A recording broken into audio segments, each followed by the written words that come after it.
같이 읽은 말씀 중심으로 거절당할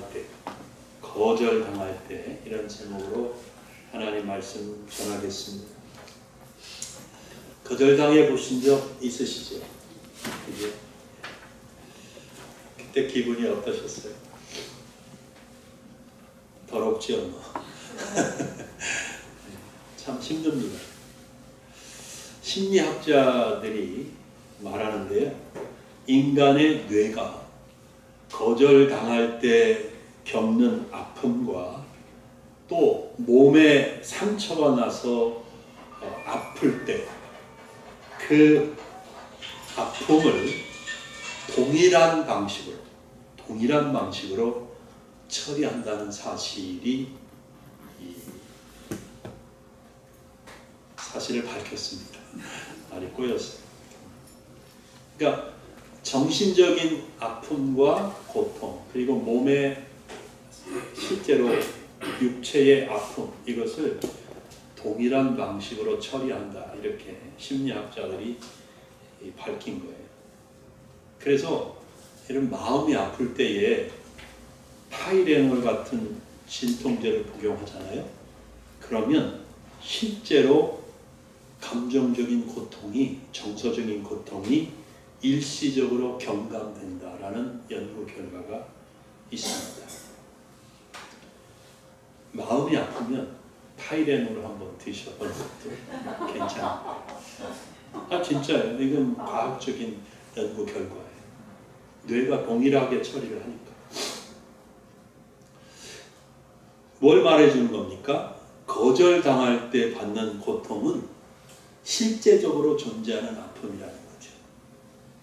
그래서 신체적 고통을 치료하기 위해서 노력하는 것처럼 정신적 고통과 아픔도 많은 관심을 갖고 치료해야 하는 것이 사실입니다.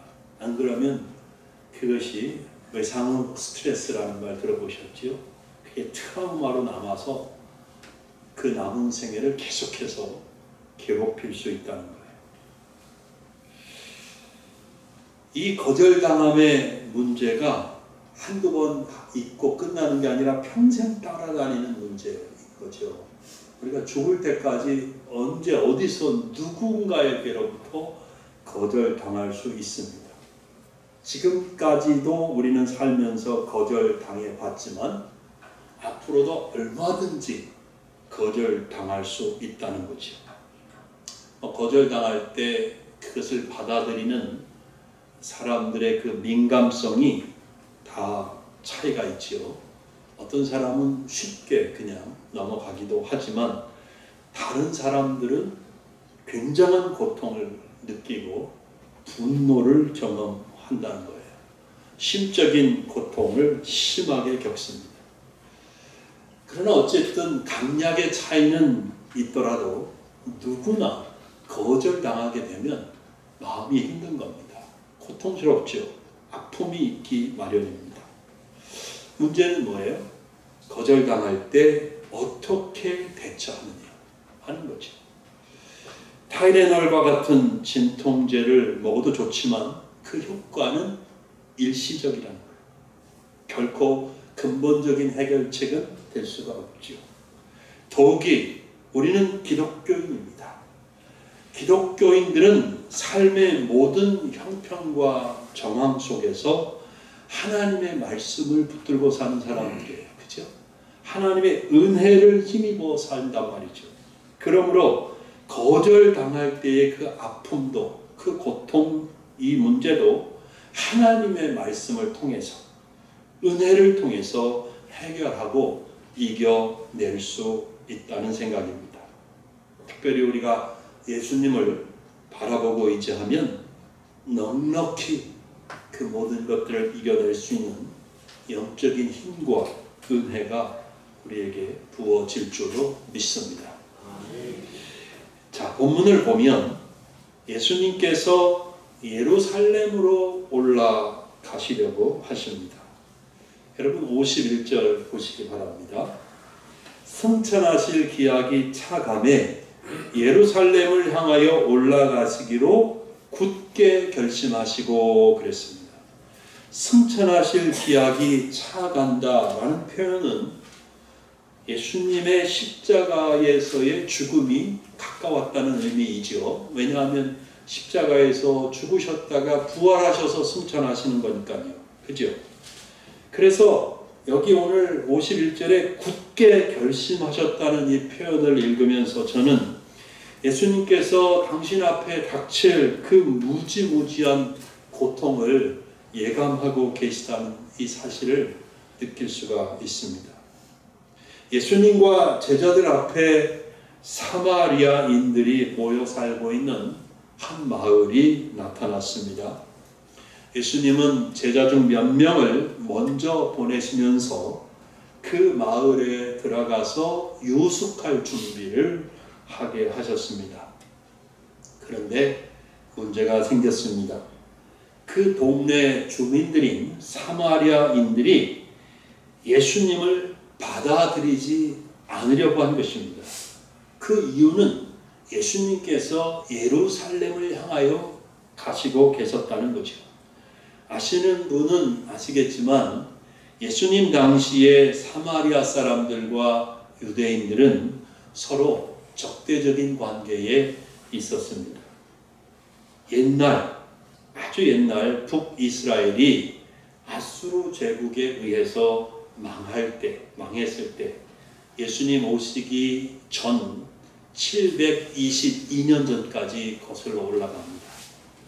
그때 아수르에 의해서 북이스라엘이 망했는데 아수르는 이스라엘의 민족성을 말살하고 여호와 하나님을 믿는 그 종교를 이교화시킬 속셈으로 이스라엘 민족을 아수르로 강제 이주시켰습니다. 그리고 아수르 사람들, 원주민과 결혼시키는 정책을 시행했던 것이죠.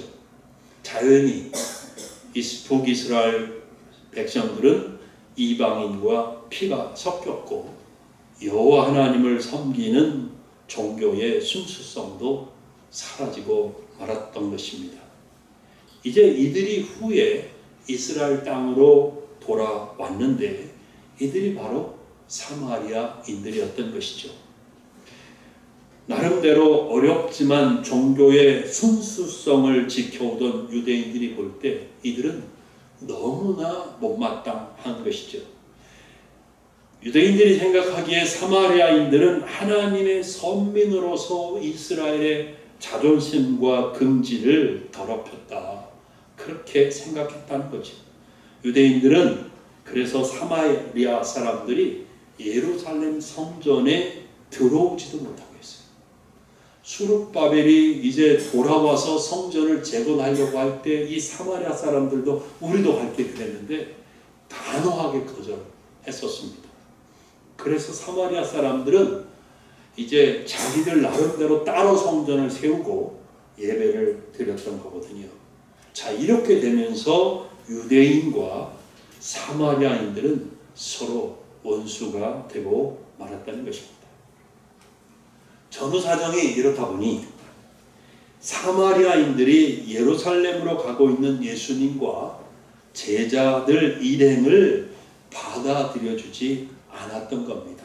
자기네들 동네에서 유숙할 수 없도록 유숙하는 것을 허락하지 않았던 겁니다. 예수님과 제자들은 아주 냉대하게 매몰차게 거절당하고 말았던 것이죠. 자, 일이 이렇게 됐을 때 예수님의 제자들 중 야고보와 요한이 화가 치밀었습니다. 얼마나 화가 치밀었을까? 거절당할 때 누구라도 경험할 수 있는 분노일 텐데요. 요한과 야고보가 생각하기에 이 사람들이 도대체 바보같이 느껴진 거죠. 하나님의 아들이신 그리스도 예수님을 알아보지 못하고 거절하는 이 사마리아 사람들이 한심해 보이기도 했을 것이고 좀 심한 말입니다만 어쩌면 쓰레기처럼 보였을 거예요. 그들이 결코 고귀하다거나 존중받을 만한 그런 사람들로 여겨지지 않았을 겁니다. 그래서 예수님께 말씀을 드립니다. 54절입니다. 제자 야고보와 요한이 이를 보고 이르되 주여 우리가 불을 명하여 하늘로부터 내려 저들을 멸하라 하기를 원하시나이까? 네. 그냥 간단히 말해 하나님 하늘에서 불을 내려갖고 저들을 그냥 다 멸망시켜버리죠. 예수님 이렇게 말하는 거예요. 거절당할 때 속상하고 화도 성질대로 하면 옆에 뭐라도 때려 부수고 싶고 등등, 그죠? 그런 감정이 들죠. 다 이해되는 얘기입니다. 그러나 야고보와 요한은 그래도 너무 심했죠. 네. 아니 동네 사람들 전부를 불로 싹 태워 죽이자고 너무 심하죠. 그러니까 예수님께서 물어보는 야고보와 요한에게 대답을 하지 않고 오히려 꾸짖었습니다. 야 그러면 되냐? 이렇게 말한 게 아니라 말도 안 되는 얘기를 그러면서 굉장히 꾸짖으셨습니다. 여러분 뭐 당연하다고 생각되는 부분이긴 하지만 우리는 거절당할 때 내가 그것을 어떤 폭력적인 방법으로 대갚아야 되겠다는 그런 생각은 절대 안 됩니다. 그런 생각을 하면 절대 안 됩니다. 그렇게 하는 것은 큰 범죄가 될 수 있습니다. 요즘 데이트 폭력에 대한 안타까운 뉴스들 많이 듣지요. 여자 쪽에서 그만 만나자 우리. 그러면 남자는 거절당하는 거잖아요. 너무 힘들죠. 너무 고통스럽죠. 매달립니다. 그래도 계속 그만 만나자고 합니다. 그러면 그 거절당함의 고통을 이기지 못하고 폭력을 휘둘러 버립니다. 여자가 생명을 잃는 경우도 뉴스에 종종 나옵니다. 우리는 폭력적인 방법은 결코 생각도 하지 말아야 됩니다. 아시겠죠? 이것은 자신과 상대방 모두의 인생을 망가뜨리는 가장 어리석고 바보스러운 짓이라는 사실을 기억해야 될 겁니다. 문제는 거절당함의 이 아픔을 어떻게 풀어나가느냐 하는 거죠. 중요한 문제입니다. 본문을 보면 예수님께서 야고보와 요한을 꾸짖으셨다는 말씀만 있고 별다른 말씀을 하시지 않은 것으로 되어 있습니다. 그래서 오늘 저는 성경 전체에서 우리가 거절당할 때 어떻게 해야 하는지 한번 생각해 보도록 하겠습니다. 근데 우선 그래도 이 얘기부터 하겠습니다. 우리가 가진 성경 본문에는 기록되지 않았지만 고대의 다른 사본에는 55절 끝에 덧붙여진 말이 있습니다. 이렇게 되어 있어요. 이르시되 너희는 무슨 정신으로 말하는지 모르는구나. 인자는 사람의 생명을 멸망시키러 온 것이 아니요 구원하러 왔노라. 이런 말씀이 고대의 다른 사본에는 기록되어 있습니다. 이 고대 사본에 따르면 예수님은 뭐 다른 성경에서도 우리가 당연히 아는 사실이지만 예수님은 자신이 누군지 알고 계셨다는 거죠. 그리고 왜 이 땅에 오셨는지, 무슨 일을 하러, 무엇 때문에 이 땅에 오셨는지 예수님은 너무 잘 알고 계셨다는 거예요. 무엇입니까? 예수님은 생명을 구원하기 위해서 오신 거예요. 생명을 멸하는 목적으로 오신 게 아니라 생명을 구원하기 위해서 오시는 겁니다. 그렇기 때문에 육체적인 생명이든 영적인 생명이든 생명을 해하는 일은 예수님이 결코 할 수 없는 일인 거죠.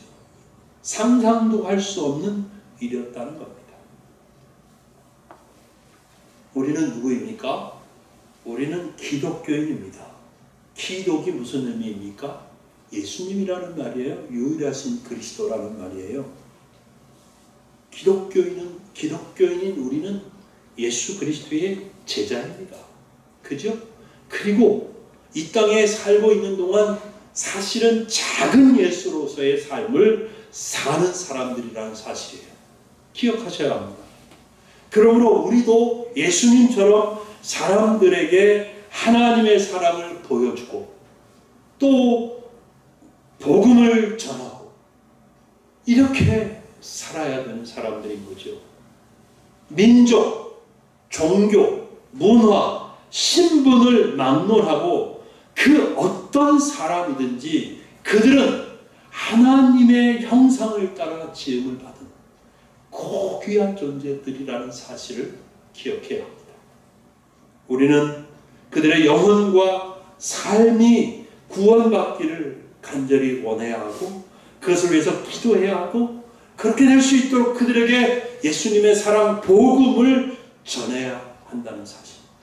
그게 우리들이고 그렇게 사는 것이 우리들의 삶이라는 사실을 우리는 잊지 말아야 합니다. 자, 그럼에도 불구하고 좀 전에 말씀드린 것처럼 여전히 우리는 거절당할 때 아픔이 있습니다. 그 아픔을 어떻게 풀어나가야 되느냐. 성경에서 이 문제를 가장 많이 다루고 있는 책이 어디일까요? 시편입니다. 시편. 시편에는 다윗의 시가 많지요. 그 다윗의 시를 보면 다윗이 정말 많은 그런 거절을 경험했다는 사실을 알 수 있어요.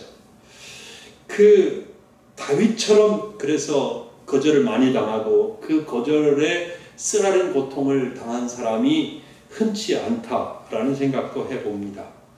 그래서 시편 55편 12절을 보면 14절까지 보면 다윗이 이렇게 자기 아픔을 토로하고 있어요. 나를 책망하는 자는 원수가 아니라 원수일진데 내가 참았으리라. 원수가 책망하니까 그냥 참겠다. 근데 원수가 아니라는 거죠. 나를 대하여 자기를 높이는 자는 나를 미워하는 자가 아니라 미워하는 자가 자기를 높이고 나를 미워하면 내가 그를 피하여 숨었으리라.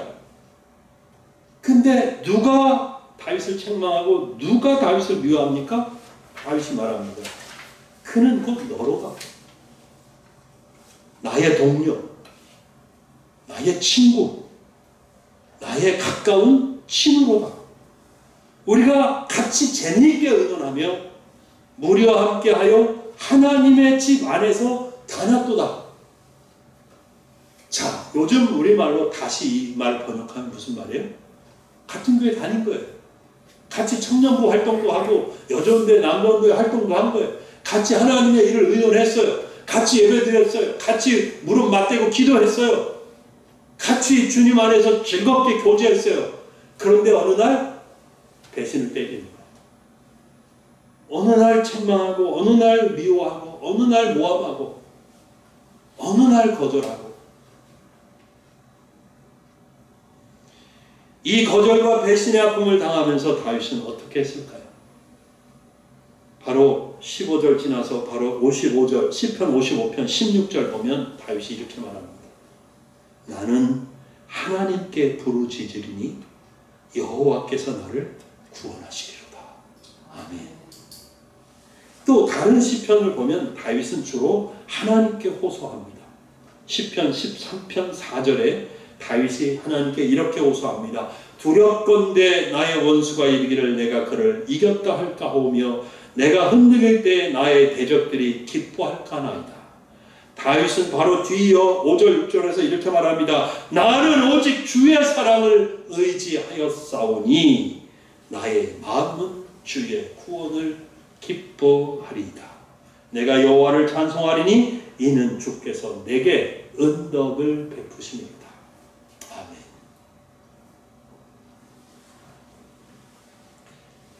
다윗은 거절당함의 고통 속에서 오직 하나님의 사랑을 의지했습니다. 모든 사람이 자신을 거절하고 원수가 된다 해도 하나님은 자기를 사랑한다는 사실을 확신하고 있었습니다. 사랑하는 여러분, 우리도 그래야 합니다. 아멘. 우리도 하나님의 사랑을 확신해야 합니다. 하나님의 사랑을 의지할 수 있어야 되겠습니다. 그 어떤 경우에도 하나님은 나를 버리지 않는다는 사실, 하나님은 영원히 내 편이시고 나를 사랑하신다는 사실을 붙잡을 수 있어야 되겠습니다, 여러분. 그러면 저는 의심 없이 믿습니다. 그렇게 하나님의 사랑을 의지하고 붙들면 우리가 어떤 배신을 당하거나 혹은 어떤 거절을 당해도 넉넉히 감당할 수 있고 이겨낼 수 있다고 확신합니다. 아멘. 하나님이 여러분과 함께 하십니다. 네. 그리고 또 하나 중요한 문제가 있는데요. 나를 거절하는 사람들을 내가 미워하지 않고 계속 사랑할 수 있느냐 하는 문제죠. 하나님께 호소하면서 내가 그 아픔과 고통을 이겨나갈 수 있어요. 그런데 동시에 나를 거절한 그 사람들을 내가 미워하지 않고 계속 살아갈 수 있느냐. 중요한 문제인데 우리는 답을 가지고 있습니다. 예수님께서 이미 말씀하셨기 때문이에요. 누가복음 6장 32절로 33절입니다. 지난 주일 본문이었습니다.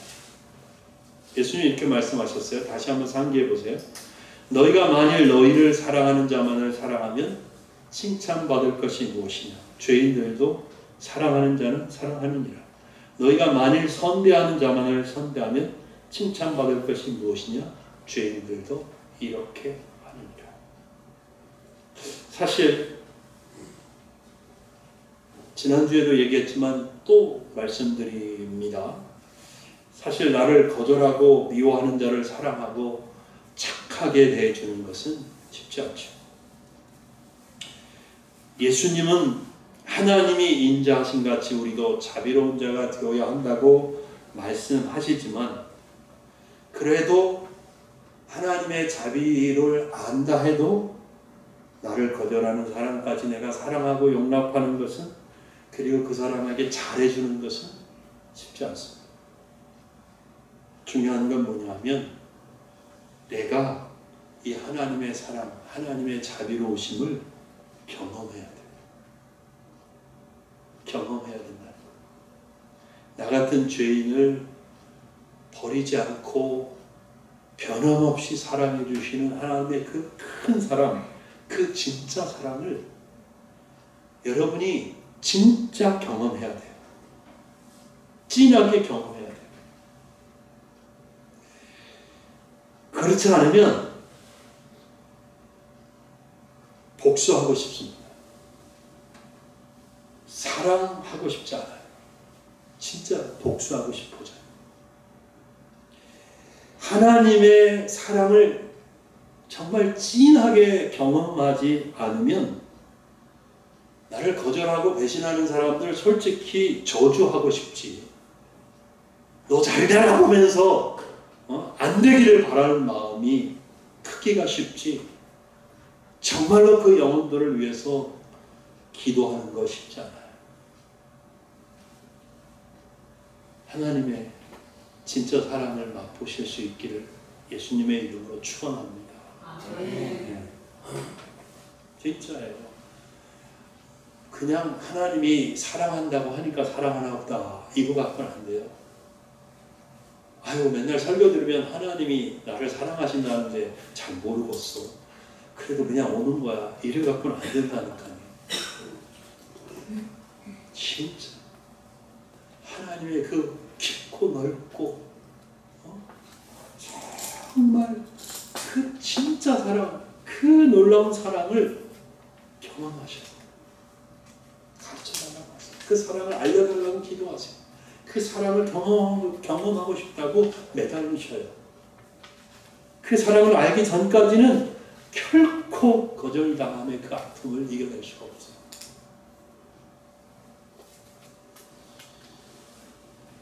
말씀 맺겠습니다. 거절당할 때 실제로 고통스럽습니다. 실제로 아픕니다. 다 경험하셨을 거예요. 정말 거절당하는 것은 쉽지 않은 거예요. 우리가 선뜻 아무한테나 다가가서 예수 믿으십니까? 라고 물어보지 못하고 전도하지 못하는 이유도 거절당하는 것이 두려워서 그런 거예요. 거절당하는 것은 정말 싫어요. 거절당하면 마음이 불편하고 화가 나요. 그래서 야고보와 요한처럼은 아니어도 적어도 나도 동일하게 갚아주고 싶은 마음은 마음속에서 막 들끓는다 이거예요. 그죠? 그런데 여러분, 만일 이런 생각에 매몰되면 나도 갚아줘야지, 너 잘되나 보자, 이런 마음으로 늘 사로잡혀 있으면 정작 내 삶을 깎아먹게 돼요. 내 삶의 질이 떨어진다는 거예요. 내 삶이 형편없이 된다는 거예요. 더군다나 내가 마땅히 해야 할 일도 못하게 돼요. 내가 하나님 앞에 마땅히 감당해야 하는 사명마저도 저버릴 가능성이 많아요. 그냥 때려치고 싶은 생각이 든다니까요. 그러므로 우리는 이제 그렇게 하지 말아야 합니다. 예수님처럼 내 삶의 목적이 무엇인지 그것을 분명히 붙잡고 앞으로 나아갈 수 있어야 되겠습니다. 여러분, 우리의 삶에는 바람도 있고 홍수도 있습니다. 걸어가다가 돌뿌리에 걸려서 넘어질 수도 있습니다. 아, 내 삶의 돌뿌리에 걸려 넘어질 수도 있구나, 이렇게 생각해야 돼요. 화난다고 돌뿌리 걷어차봐야 내 발만 더 아프지. 돌뿌리가 있었네? 아씨, 진짜 아프다. 그리고 앞으로 그냥 걸어갈 수 있어야 돼요. 왜? 하나님이 내게 주신 삶이 있으니까. 거기서 넘어지고 자빠지고 거기서 주저앉아서 울고 불고 그래봤자 아무 소용이 없어요. 하나님 의지하고 힘을 내서 일어나서 계속 앞으로 가야 한다는 사실이에요. 그러다가도 너무 힘들면 다윗처럼 하나님께 아뢰 수 있는 여러분이 되기를 바랍니다. 왜냐하면 하나님은 언제나 그 자리에 계시거든요. 언제나 변함없이 우리를 사랑하십니다. 하나님의 사랑은 결코 취소되지 않습니다. 하나님의 사랑은 작아지거나 약해지지도 않습니다. 하나님은 항상 내 편입니다. 아멘. 내 편이에요. 그러므로 하나님께 호소하시고 하나님 의지하시기를 바랍니다. 하나님의 사랑이 여러분 심장에 넘쳐서 여러분에게 주어진 그 삶을 기쁨으로 살아갈 수 있는 여러분 모두가 되기를 바라요. 하나님의 사랑이 넘쳐서 종종 나를 거절하는 사람까지, 나를 싫어하는 사람까지, 나를 미워하는 사람까지도 품고 기도하며 얼굴에 웃음을 잃지 않고 마음의 기쁨을 놓치지 않고 마음에 하나님을 의지하는 마음을 놓치지 않고 꿋꿋하게 당당하게 우리에게 주어진 삶을 걸어갈 수 있는 저 여러분이 되기를 예수님의 이름으로 축원합니다. 기도하겠습니다.